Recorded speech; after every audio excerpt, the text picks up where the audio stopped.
രാഹുൽ മാങ്കൂട്ടം അതിവേഗത്തിൽ വളർന്നു, അതേ വേഗത്തിൽ മാവേലിയെ പോലെ അകത്തേക്ക് പോയിരിക്കുകയാണ്. ഇനി പുറത്തു കടക്കുക ഒരു സാധ്യമാണോ? വലിയൊരു പ്രതിസന്ധിയിലാണ് മാങ്കൂട്ടം ചെന്ന് ചാടിയിരിക്കുന്നത്. ഇത് പെട്ടെന്ന് കരകയറി വരാൻ കഴിയാത്ത ഒരു പ്രതിസന്ധിയിലായി. അതുകൊണ്ടാണ് കോൺഗ്രസ് പാർട്ടിയും അദ്ദേഹത്തിനെ പൂർണ്ണമായും പുറന്തള്ളിയിരിക്കുന്നത്. പ്രാഥമിക അംഗത്തിൽ നിന്ന് തന്നെ പുറത്താക്കുന്ന രീതിയിലേക്കായിട്ട് മാറിയിരിക്കുകയാണ്. MLA സ്ഥാനം രാജിവെക്കണം എന്നുള്ള ആവശ്യം ഉന്നയിക്കാൻ തയ്യാറെടുക്കുകയാണ്. അപ്പോൾ എല്ലാം ക്ലിയറായി കഴിഞ്ഞു. രാഹുൽ മാങ്കൂട്ടത്തിന് ഇനിയൊരു തിരിച്ചു വരവ് രാഷ്ട്രീയത്തിലേക്ക് ഉടനെയെങ്കിലും സാധ്യമല്ല. കാരണം നിലവിലുള്ള കേസിൽ ശിക്ഷിക്കപ്പെട്ടാൽ അത് 2 വർഷത്തിൽ കൂടുതലാണെങ്കിൽ തീർച്ചയായിട്ടും പിന്നീട് ജയിൽ ശിക്ഷ കഴിയുന്നതുവരെ എന്നാണോ വിധി വരുന്നത് അന്ന് മുതൽ അയോഗ്യനാവും. പിന്നെ ജയിൽ ശിക്ഷ അനുഭവിക്കേണ്ടി വരും. ജയിൽ ശിക്ഷ കഴിഞ്ഞ് പിന്നെ പുറത്തു വന്നിട്ട് 6 വർഷം കൂടെ കഴിഞ്ഞാലേ പിന്നെ ഇലക്ഷൻ നിൽക്കാൻ കഴിയും. കേരള രാഷ്ട്രീയത്തിൽ ഇത്തരം സംഭവങ്ങൾ ആദ്യത്തേതല്ല, പക്ഷെ പലരും രാഷ്ട്രീയത്തിൽ നിലവിലുണ്ടല്ലോ. ഉണ്ട് അതുണ്ട്. പക്ഷേ നമ്മുടെ മഹിളാ അസോസിയേഷൻ്റെ നേതാവ് പറഞ്ഞ പോലെ ഇത് അതിതീവ്രമായി പോയി. മറ്റേതൊക്കെ വളരെ സോഫ്റ്റ് ആയിരുന്നു. ഇത് സ്വല്പം തീവ്രമായി പോയി, ഓടിച്ചിട്ടുള്ള പ്രയോഗമായി പോയി. അവർ പറഞ്ഞത് ഇച്ചിരി ആസ്ഥാനത്താണെങ്കിലും അതിൽ ചെറിയ അർത്ഥമുണ്ട്. കാരണം ഇത്രയും വേദനാജനകമായ പീഡനം ആരും കണ്ടു കാണില്ലെന്നാണ് അവർ പറഞ്ഞതിൻ്റെ അർത്ഥം. അപ്പോൾ അത് ഏതാണ്ട് ഫലത്തിൽ വന്നിരിക്കുകയാണ്. 36ഓളം പലവിധ പരാതികൾ അദ്ദേഹത്തിന് എതിരെ ഉണ്ടെന്നാണ് പറയുന്നത്. അത് ചിലത് പുറത്തു വന്നിട്ടുള്ളൂ, ചിലത് വാക്കാൽ മാത്രമായിട്ട് അന്തരീക്ഷത്തിൽ നിൽക്കുന്നതാണ്. അപ്പം ഇതെല്ലാം കൂടെ ഈ പരാതികൾ ഇങ്ങനെ തുടർച്ചയായിട്ട് വന്നിട്ട് ആ സമയങ്ങളിൽ ഇദ്ദേഹത്തെ കൂട്ടാൻ എന്തുകൊണ്ട് കോൺഗ്രസിന് കഴിഞ്ഞില്ല? അതാണ് കോൺഗ്രസിൻ്റെ ഇന്നത്തെ വന്നിരിക്കുന്ന അവസ്ഥ. കോൺഗ്രസിന് മുഖ്യമന്ത്രി സ്ഥാനാർത്ഥികൾ എണ്ണം കൂടിയപ്പോൾ ഒരു MLA ഇനി എങ്ങനെയെങ്കിലും ഇയാൾ വീണ്ടും ജയിച്ചു വന്നാൽ ഒരു MLAയുടെ കുറവിന് എൻ്റെ മുഖ്യമന്ത്രി സ്ഥാനം നഷ്ടപ്പെട്ടാലോ എന്ന് ചിന്തിക്കുന്നവരുണ്ട്. അങ്ങനെ ചിന്തിക്കാത്തത് ആകെ VD സതീശൻ മാത്രമേ. പറയുന്ന അനുസരിച്ച് ഇദ്ദേഹം യൂത്ത് കോൺഗ്രസിന്റെ പ്രസിഡന്റ് ആകുന്നതിന് മുൻപ് തന്നെ ഇത്തരം ക്രിയകൾ ചെയ്യുന്നുണ്ട്. അല്ല, ഇത് സ്വഭാവമാണെന്നുള്ളത് ഇപ്പം നമുക്ക് ബോധ്യമായല്ലോ. കാരണം ഒരു വ്യക്തി ഒരാളെ യൂത്ത് കോൺഗ്രസിന്റെ പ്രസിഡന്റ് ആകും മുൻപ് തന്നെ ഇത്തരം പരാതികൾ ഉണ്ടായിരുന്നു. എന്നിട്ടും എന്തുകൊണ്ട് അന്ന് ഇദ്ദേഹത്തെ ഒഴിവാക്കാൻ കഴിഞ്ഞില്ല? അത് ഈ സിൻഡിക്കേറ്റുകൾ ഉള്ളതുകൊണ്ടാണ്, ഇങ്ങനെയുള്ള ലോബികൾ ഉള്ളത് കൊണ്ടാണ്. ആ ലോബികൾ എല്ലാവരുടെയും ഇതാണല്ലേ ഗ്രൂപ്പിസം വന്നാലുള്ള കുഴപ്പം. ഗ്രൂപ്പിസത്തിൻ്റെ ഏറ്റവും വലിയ കുഴപ്പം തൻ്റെ കൂടെ നിൽക്കുന്നവൻ എന്ത് തെറ്റ് ചെയ്താലും അത് ശരിയാണെന്ന് പറയുകയും, തെറ്റാണെന്ന് പറയില്ലെന്ന് മാത്രമല്ല ശരിയാണെന്ന് പറഞ്ഞ് സമർത്ഥിച്ച് അവനെ കൂടുതൽ മാന്യനാക്കാൻ ശ്രമിക്കും. അപ്പോൾ ഇത് അവസാനത്തെ വെട്ടിൽ വീണപ്പോൾ ഇനിയിപ്പോൾ ആർക്കും ഒന്നും പറയാൻ പറ്റാതായി. ഇപ്പോൾ എല്ലാവരും പരമാവധി നോക്കി ജാമ്യം ലഭിക്കുമോ എന്നൊരു അവസാന ഘട്ടം വരെ നോക്കി. ഒരു നിവൃത്തിയില്ലാതെ കൊണ്ടാണ്. എന്തായാലും പിണറായി വിജയനെ സംബന്ധിച്ചിടത്തോളം ഇത് നല്ലൊരു സന്ദർഭമായി. അദ്ദേഹത്തിനെ സംബന്ധിച്ചിടത്തോളം ഈ അയ്യപ്പ പ്രശ്നത്തിനും മറ്റ് ഗവൺമെൻറ് വിരുദ്ധ പ്രശ്നങ്ങൾക്കുമൊക്കെ ആ പ്രചരണങ്ങൾക്കെല്ലാം ഒരു പുകമറ തൽക്കാലത്തെങ്കിലും സൃഷ്ടിക്കാൻ ഈ രാഹുൽ മാങ്കൂട്ടം അറസ്റ്റുകളും അതിനെ തുടർന്നുള്ള സംഭവങ്ങളും നടന്നു. ഇപ്പോൾ അറസ്റ്റ് നടന്നിട്ടില്ലെങ്കിലും എനിക്ക് തോന്നുന്നു പോലീസിന് ഇത് അറസ്റ്റ് ചെയ്യാൻ ബുദ്ധിമുട്ടൊന്നും ഉണ്ടായിട്ടല്ല. ഏതാണ്ട് തലേദിവസവും ഇലക്ഷൻ്റെ തലേദിവസം 1ാം ഘട്ടത്തിൻ്റെ തലേദിവസം അങ്ങനെ വെക്കാമെന്ന് വിചാരിച്ചിട്ടാണോ? തലത്തിൽ രാഹുൽ ഗാന്ധിയാണ് മോദിയുടെ ഐശ്വര്യം. അതെ, നാട്ടിൽ വരുമ്പോൾ പിണറായി വിജയന്റെ ഐശ്വര്യമായി രാഹുൽ മാങ്കൂട്ടം മാറി. അതെ, രണ്ടുപേർക്കും ഐശ്വര്യം രാഹുൽ തന്നെയായി വന്നിരിക്കുകയാണ്. കേന്ദ്രത്തിൽ രാഹുൽ ഗാന്ധിയും കേരളത്തിൽ രാഹുൽ മാങ്കൂട്ടവും നിലവിലിരിക്കുന്ന സർക്കാരുകളുടെ ഐശ്വര്യവും അഭിവൃദ്ധിയും ക്ഷേമവും ഒക്കെയായി മാറിയിരിക്കുന്നു. അതുകൊണ്ട് കോൺഗ്രസ്സിന് വീണ്ടും വെട്ടിലാകാനുള്ളൊരു ചാൻസ് വന്നിരിക്കുന്നു എന്നതാണ്. കോൺഗ്രസ് ഇപ്പം തന്നെ വല്ലാത്തൊരു പ്രതിസന്ധിയിലാണ്. അവർക്ക് നിലനിൽക്കാൻ തന്നെ ബുദ്ധിമുട്ട് വരുന്ന വിധത്തിലേക്കുള്ള കാര്യങ്ങളാണ് പോകുന്നത്. ഒന്ന് BJPയുടെ തള്ളിക്കയറ്റം, ഹിന്ദു വോട്ടുകൾ അവരിൽ നിന്ന് പോകുന്നത്, പിന്നെ SDPI വെൽഫെയർ പാർട്ടി കൂട്ടുകെട്ട് വഴി ഉള്ള ഹിന്ദു വോട്ടുകളിൽ തന്നെ മമത കുറയുന്നത്, ഇതെല്ലാം അവർക്കൊരു സ്ഥലത്ത് പ്രശ്നം നിൽക്കവെയാണ് ഇനി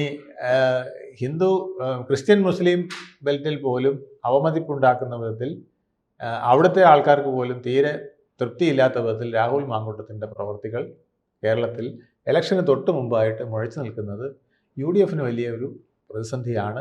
ഇത് LDFന് കുറച്ചൊക്കെ ഗുണം ചെയ്യുകയും ചെയ്യും. ഇന്നലെ തന്നെ കോൺഗ്രസിന്റെ ഒരു വനിതാ നേതാവ് തുറന്നു പറഞ്ഞപ്പോൾ അവർക്കെതിരെയാണ് സൈബർ ആക്രമണം. ഇപ്പോഴും രാഹുലിന്റെ ടീം പ്രവർത്തിക്കുന്നുണ്ടല്ലേ? ആ ടീം വളരെ തന്ത്രപൂർവ്വമാണ് ഈ യൂത്ത് കോൺഗ്രസ് പ്രസിഡന്റ് സ്ഥാനം പോലും നേടിയെന്ന് നമ്മൾ കണ്ടതല്ലേ. അവിടെ അയോഗ്യരായ പലർക്കും വോട്ട് അല്ലെങ്കിൽ വോട്ട് ചോരി വരെ നടത്തിയാണ് അവിടെ വോട്ടുണ്ടാക്കിയതെന്നുള്ളതാണ് സത്യം. രാഹുൽ മാങ്കൂട്ടത്തിൽ അല്ലെങ്കിൽ ജയിക്കില്ലായിരുന്നു. കള്ള വോട്ടുകൾ അവിടെ ഉണ്ടാക്കി പലരെയും 50 രൂപ മെമ്പർഷിപ്പ് സ്വന്തം കയ്യിൽ നിന്ന് കൊടുത്തുകൊണ്ട് ഷാഫി പറമ്പിലും രാഹുൽ മാങ്കൂട്ടത്തിലും ചേർന്ന് നടത്തിയ കളികളാണ് അതിൽ വിജയം വന്നതെന്നാണ് പറയുന്നത്. അല്ലെങ്കിൽ അബിൻ വർക്കി ആയിരുന്നതിന് അവിടെ ജയിക്കുമായിരുന്നു. പക്ഷേ ഈ കള്ളത്തരത്തിലൂടെ വോട്ടേഴ്സ് ലിസ്റ്റ് ഉണ്ടാക്കുകയും ആ വോട്ടേഴ്സ് ലിസ്റ്റിലുള്ളവർ വോട്ട് ചെയ്യുകയും ചെയ്തപ്പോഴാണ് രാഹുൽ മാങ്കൂട്ടത്തിൽ വിജയിച്ചതെന്നാണ്. അവിടെ വലിയൊരു കൂട്ടക്കളി നടക്കുന്നുണ്ടായിരുന്നു. ജനാധിപത്യത്തിനെ ആദ്യമായിട്ട് വളരെ അപൂർവമായിട്ട് കോൺഗ്രസിൽ ഇങ്ങനെയുള്ള ഇലക്ഷൻ തന്നെ നടക്കാറുള്ളൂ. ആ ഇലക്ഷനിൽ പോലും വളരെ മോശമായ വോട്ട് ചോരിയാണ് നടന്നതെന്നുള്ളതാണ് സത്യം. അതിപ്പോഴാണ് ഓരോന്ന് പുറത്തു വരുന്നത്. അപ്പോൾ അതുകൊണ്ട് സംരക്ഷിക്കാൻ പണ്ടേ ശ്രമമുണ്ട്.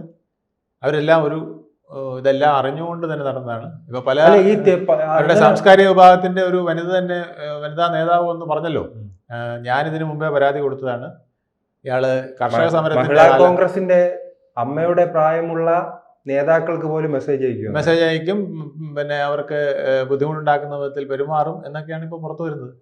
ആ സ്ത്രീ തന്നെ പറഞ്ഞിരിക്കുന്നത് എത്ര നാൾ മുമ്പാണ് കർഷക സമരം നടന്നത്. ആ കർഷക സമരത്തിന് പോലും എനിക്കെതിരെ മോശമായ വീഡിയോ മെസ്സേജ് അയക്കുകയാണ് ഉണ്ടായത്. ആ മെസ്സേജ് ഞാൻ ഷാഫി പറമ്പലിന് ഉൾപ്പെടെ കൊടുത്തിട്ട് ഒരു നടപടി ഉണ്ടായില്ല എന്നൊക്കെ പറയുമ്പോൾ ഇവരൊരു വലിയ കോക്കസ് ആയിരുന്നു. ആ കോക്കസിന് മൊത്തം നാണക്കേട് ഉണ്ടാകുന്ന വിധത്തിലാണ് ഇതെല്ലാം വന്നിരിക്കുന്നത്. ഇതിൻ്റെ പരിണിത ഫലം കോൺഗ്രസിന് മൊത്തത്തിൽ ഒരു അവമതിപ്പുണ്ടാക്കുന്ന സമയമായി മാറിയിരിക്കുന്നു. കോൺഗ്രസിന് ഒരുപാട് ആനുകൂല്യ ഘടകങ്ങളുണ്ടായിരുന്നു. അയ്യപ്പൻ മുതൽ ഭരണവിരുദ്ധ വികാരം ഉൾപ്പെടെ ഒരുപാട് വിധത്തിൽ CPM-നെ നേരിടാനായിട്ട് മാർഗമുണ്ടായിരുന്നു. പക്ഷേ ഇന്ന് CPM അതെല്ലാം തരണം ചെയ്ത് നിൽക്കുന്ന അവസ്ഥയിലേക്ക്, ആയുധമില്ലാതെ നിൽക്കുന്നത് ഇപ്പം കോൺഗ്രസ് ആയി മാറിയിരിക്കും. ഇത് ഈ തെരഞ്ഞെടുപ്പ് കാലത്ത് പലരും പറയുന്നു ഇത് തിരിച്ചടി ആകില്ല, കാരണം അവിടെ ഒരു സ്വർണ്ണപ്പാളി വിവാദം നിൽക്കുന്നത് കൊണ്ട് തിരിച്ചടി ആകില്ലെന്ന് പറയുന്നു. തിരിച്ചടി ആകുമെന്ന് പറയുന്നവരുണ്ട്. കാരണം കോൺഗ്രസ് പ്രവർത്തകർക്ക് വീട്ടിൽ കയറി വോട്ട് ചോദിക്കാൻ പറ്റാത്തൊരു അവസ്ഥയിലേക്കാണ് അത്തരത്തിലൊരു അവസ്ഥ വന്നിരിക്കുന്നത്. അപ്പൊ ഇത് എവിടെയാണ്, ആരായിരിക്കും അവസാന വിജയം? അവസാന വിജയം നമുക്ക് പറയാൻ പറ്റില്ലെങ്കിലും കോൺഗ്രസ്സിന് ഒരു മുന്നേറ്റം ഉണ്ടായിരുന്ന ഒരു ഘട്ടമായിരുന്നു. നമ്മൾ കണ്ടു, കഴിഞ്ഞ കാലങ്ങളിലെ ഉപതെരഞ്ഞെടുപ്പുകൾ മുതൽ എല്ലാ അവസരങ്ങളിലും കോൺഗ്രസ് മുന്നോട്ട് നിൽക്കുകയായിരുന്നു. ഇപ്പോൾ തദ്ദേശഭരണ സ്ഥാപന തെരഞ്ഞെടുപ്പിലും കഴിഞ്ഞ തവണത്തെ പോലെ ഒരു ഈസി വാക്ക് ഓവർ LDF-ന് ഉണ്ടാവില്ല എന്ന് നമ്മൾ പൊതുവെ വിശ്വസിച്ചിരുന്നതാണ്. പക്ഷേ ആ സാഹചര്യം ഇപ്പം മാറിയിരിക്കുന്നു.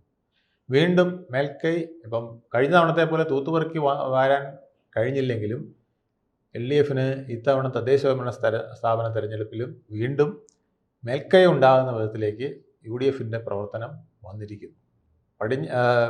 മലപ്പുറം പോലുള്ള സ്ഥലങ്ങൾ, അല്ലെങ്കിൽ കോഴിക്കോട് പോലുള്ള ചില പ്രദേശങ്ങൾ, വയനാട്, കാസർഗോഡ്, ഇങ്ങനെയൊക്കെ കുറച്ച് ബെൽറ്റുകൾ കഴിഞ്ഞാൽ കോൺഗ്രസിൻ്റെ അപ്രമാദിത്വം ഇല്ലാതായിരിക്കുന്നു, അല്ലെങ്കിൽ UDF-ന്റെ അപ്രമാദിത്വം ഇല്ലാതായിരിക്കും. ഈ എറണാകുളത്ത് പോലും ഇതിൻ്റെ ചില ലാഞ്ചനകൾ ഉണ്ടായിട്ടുണ്ട്. തുടക്കത്തിൽ ത്രികോണ മത്സരമായിരുന്നു. ഈ കേസ് വന്നതിന് പിന്നാലെ തന്നെ ഒരു UDF LDF-ലെ ഒരു മത്സരത്തിലേക്ക് പോവുകയാണോ? BJP പിന്നോട്ട് പോവുകയാണോ? BJP ചില സ്ഥലങ്ങളിൽ മുന്നോട്ട് തന്നെയാണ്, മറ്റെന്നാൽ ചില സ്ഥലങ്ങളിൽ പിന്നോട്ടാണ്.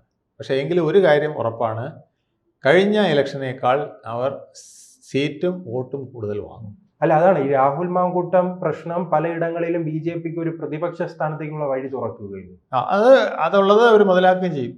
കാരണം തൃശ്ശൂർ, തിരുവനന്തപുരം, കൊല്ലം എന്നിവിടങ്ങളിൽ അവർക്ക് കുറച്ച് മേൽക്കോയ്മ കിട്ടാൻ ഇത് ഉപകരിക്കും.